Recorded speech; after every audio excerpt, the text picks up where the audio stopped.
usahakan minimal 1 meter kali 1 meter itu menghasilkan minimal 10 kilo rumput segar seperti itu. Kalau kita jual harga 500 perak, standar sekarang harga rumput gitu ya, itu adalah kotornya, brutonya adalah 350 juta pendapatan kita per tahun.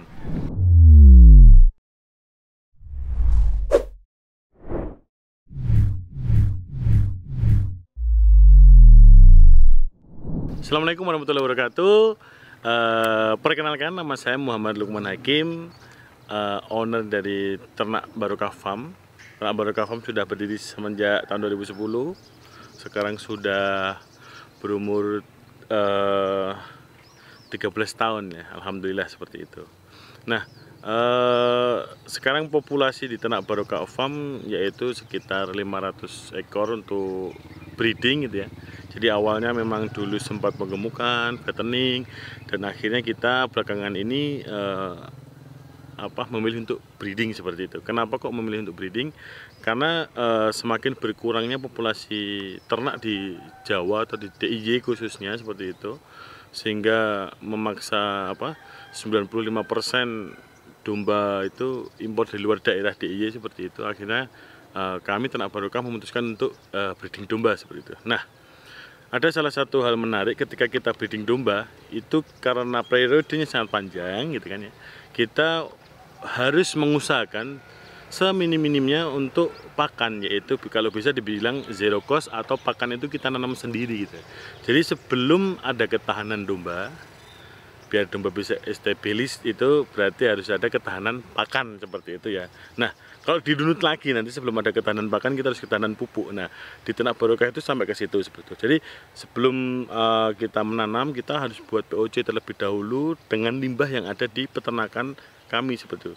Bisa dari rumen, campuran macam-macam seperti itu ya. Lalu untuk pupuk komposnya juga pupuk kandangnya dari kami sendiri. Nah, kita balikan ke lahan seperti itu. Nah, sehingga itu tidak membutuhkan biaya karena banyak dari sendiri, bahannya yang ada dan tidak beli seperti itu ya.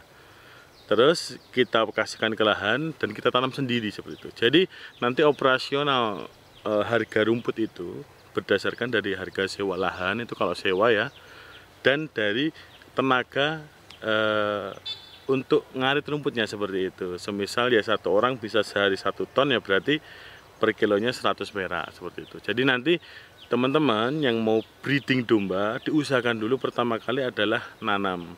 Nah, kalau teman-teman nanam ini pengen murah lagi ya, buat pupuk dulu, pupuk organik cair atau pupuk kandang seperti itu. Jadi nanti kita kembalikan ke lahan. Nanti step by stepnya adalah kita nanti olah lahan dulu, kita pupuk, lalu kita tanam rumputnya. Kita usahakan maupun musim hujan atau enggak kita sediakan air. Jadi kita harus sedia pengairannya atau sumur bor atau lep seperti itu, pakai diesel seperti itu. Nah, setelah itu baru kita tunggu, setelah umpamanya 10 hari kita pupuk lagi dengan mungkin bisa pupuk urea atau kami menggunakan POC disemprot gitu, cair seperti itu. Cukup bagus ya karena masih hijau seperti ini, parameternya seperti itu. Lalu nanti umur mau 40 hari itu kita pupuk lagi. Jadi 2 kali pemupukan. Sama mungkin tergantung, kalau ada hujan kita nggak lep, kalau nggak ada hujan kita lep pakai air seperti itu. Jadi kita usahakan minimal 1 meter kali 1 meter itu menghasilkan minimal 10 kilo rumput segar seperti itu. Jadi untuk 500 ekor itu, 500 ekor domba tempat saya itu membutuhkan lahan berapa meter persegi sih gitu ya. Jika itu diberikan kontinu terus menerus seperti itu ya. Nah, ini sebenarnya juga tergantung jenis rumputnya masing-masing gitu ya. Ada Gama Umami, sebenarnya kalau di skala kecil itu bisa menghasilkan sampai 50 kilo per meter ya.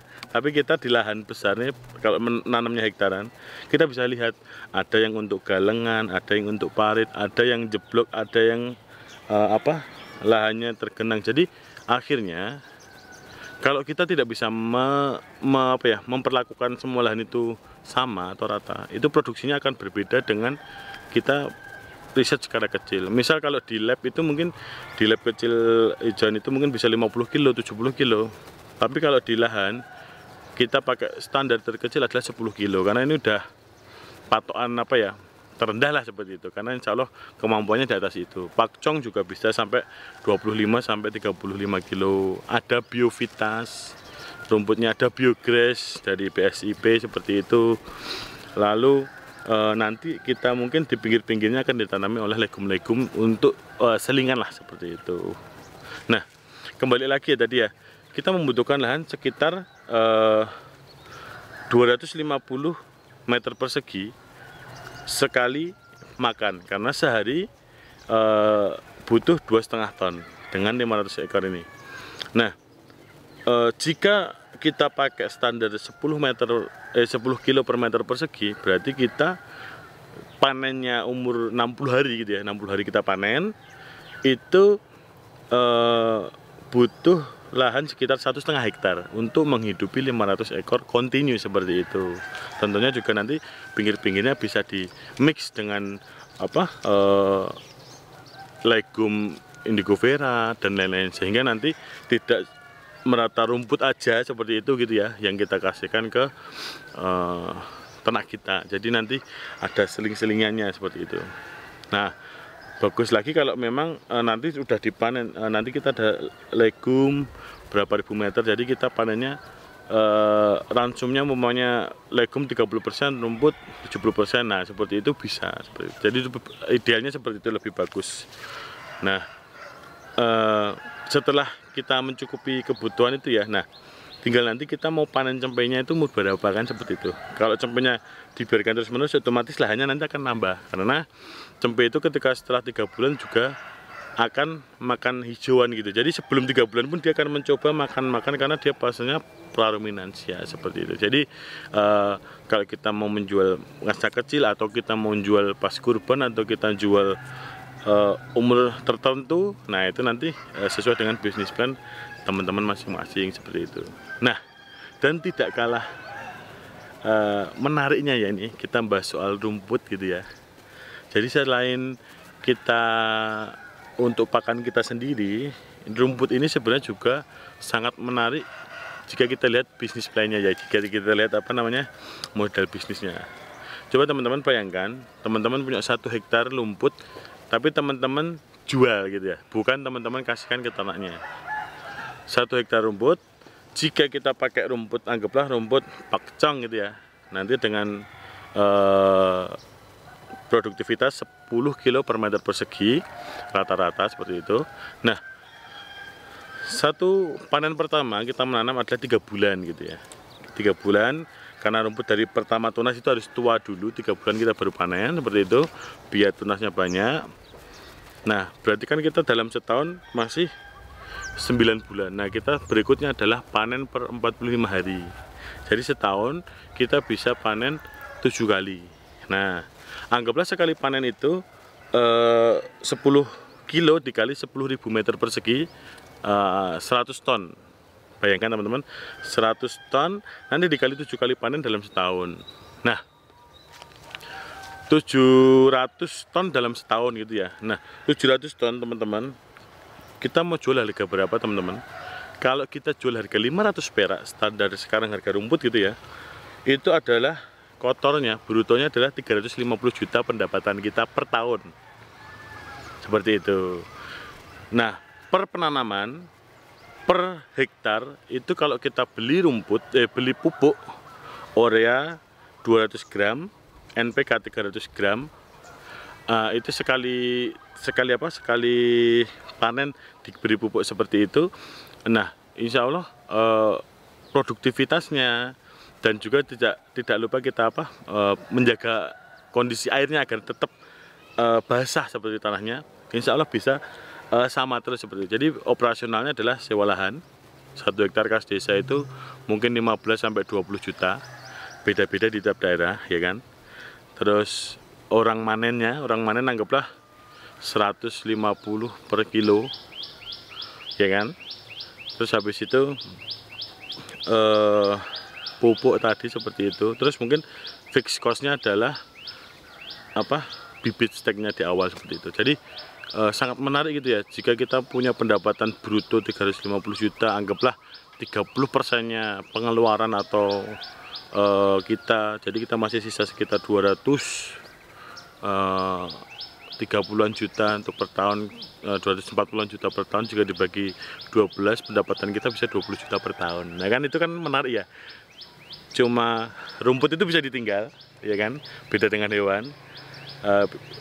Kalau mati insya Allah itu alam gitu ya, karena dia bisa makan sendiri.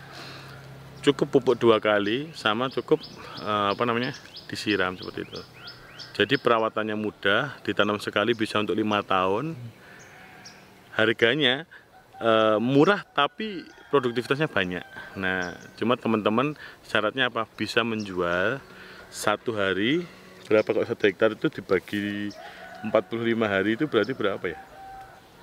1 hektar dibagi 50 aja lah, 50 berarti teman-teman bisa menjual 200 meter persegi per hari. 200 meter persegi itu adalah 2 ton atau 1 L300.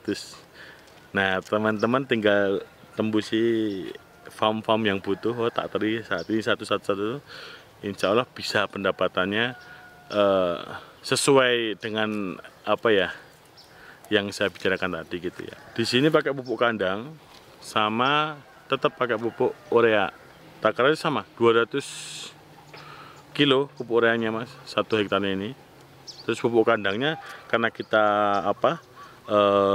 free ya, jadi kita manfaatkan sebanyak-banyaknya gitu. Jadi masih hijau walaupun kita panen, masih berlaku untuk panen berikutnya gitu. Karena kan rilisnya lama dia. Sekali nanam bisa berapa kali panen? Sekali nanam itu kalau ya sebenarnya ini bermacam-macam mas. Jadi ada yang sampai 5 tahun dengan jarak tanam agak lebar gitu ya mas ya. Terus ada yang teman-teman bilang, yo ini setahun diganti atau 2 tahun diganti. Kenapa? Karena takutnya ini udah mengalami mutasi genetik gitu loh. Karena kan nanti ketika ini kering terus akhirnya jadi rumput pakcong cebol atau apa gitu kan bisa gitu. Jadi udah beda, itu udah beda secara ini. Tapi kalau secara pribadi selama kita memberikan pupuk dan air yang cukup, kita mau panen 5 tahun pun nggak masalah, pasti tetap bagus mas gitu. Tinggal nanti kalau dapurannya udah besar, kita jarangin gitu, kita kurangin. Istimewanya rumput ini kalau kita kebanyakan produksi nih seperti itu ya. Jadi kan ada tipe 2 panen nih, panennya rotasi atau panen sekaligus gitu ya. Nah kalau kita panen sekaligus, 1 hektar kita panen seperti itu, nah kita bisa menggunakan metode pengawetan yaitu silase. Berkaca dengan luar negeri yang dia 4 musim gitu ya. Nah bagaimana dia padahal cuma bisa nanamnya itu padahal cuma 1 atau 2 musim gitu kan. Tapi ternaknya di musim dingin tetap harus makan kan seperti itu. Nah makanya mereka menggunakan metode silase ini. Dalam setahun dia bikin bunker silase yang bisa menampung kebutuhan dalam 1 tahun untuk breeding mereka di farm mereka seperti itu. Nah sama kita gunakan metode itu untuk menampung pakan atau mengawetkan pakan. Seperti caranya gimana? Kita panen semua 1 hektar langsung, lalu kita layukan dulu karena silase itu harus kadar airnya harus sesuai, tidak boleh terlalu banyak. Ini rumput ini masih terlalu banyak karena sekitar 80% nih kadar airnya ya rumput ini ya. Kita turunkan sampai ke 50-an% gitu ya. 1 atau 2 hari kita layukan berdirikan, lalu kita chopper. Habis itu kita packing dalam keadaan vakum. Bisa menggunakan tong biru, bisa menggunakan bunker silase, bisa menggunakan plastik silase yang 50 kiloan atau 30-an kiloan seperti itu. Nah dalam kondisi anaerob. Nah sehingga ketika saatnya kita membutuhkan pakan, kita bisa buka silasenya atau kita bisa jual silasenya tanpa harus menunggu pelanggannya seperti itu. Kan kalau jual segar kita harus pelanggannya harus tetap seperti itu. Tapi kalau kita jual silase, kita bisa memikirkan nggak terlalu terburu-buru gitu. Harus jual saat ini karena nggak memikirkan hijauan itu, wah nanti kalau layu gimana kuning, nah, nggak usah mikir itu. Karena kalau silase ya kita bisa simpan lama sampai 2 tahun seperti itu. Jadi teman-teman kalau mau bisnis di rumput ini juga sangat menarik seperti itu ya. Tapi lebih menarik lagi bisnis dombanya juga, karena teman-teman di Bantul aja nih ya, Itu kebutuhan per hari 800 ekor. 800 ekor itu butuh berapa sih? Butuh indukan berapa biar dia bisa kontinu nyembelih gitu ya. Butuh indukan sekitar 260.000 ekor domba indukan, dengan asumsi dia beranak satu, umur 5 bulan disembelih. Tentunya dengan genetik domba bagus atau domba impor, biar apa 5 bulan sudah mencapai bobot maksimum dia untuk disembelih gitu. Contoh bisa 30, 35 sampai 40 kilo seperti itu.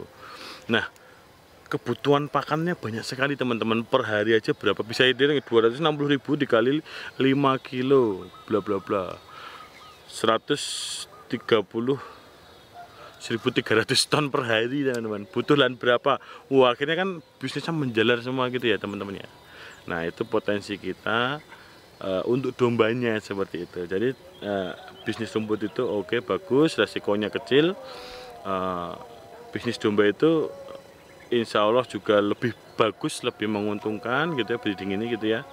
Tentunya dengan syarat dan ketentuan yang berlaku. Maksudnya harus tahu pemeliharaannya, harus tahu ininya, harus belajar dulu, maksudnya seperti jangan asal gabrus. Oke, mungkin itu ya teman-teman, semoga dapat menginspirasi. Itu banyak, mungkin ada pendapat lain teman-teman, monggo silahkan kita bisa diskusi. Silahkan main ke farm saya di daerah Pleret gitu ya. Dari saya cukup sekian. Assalamualaikum warahmatullahi wabarakatuh. Salam ternak.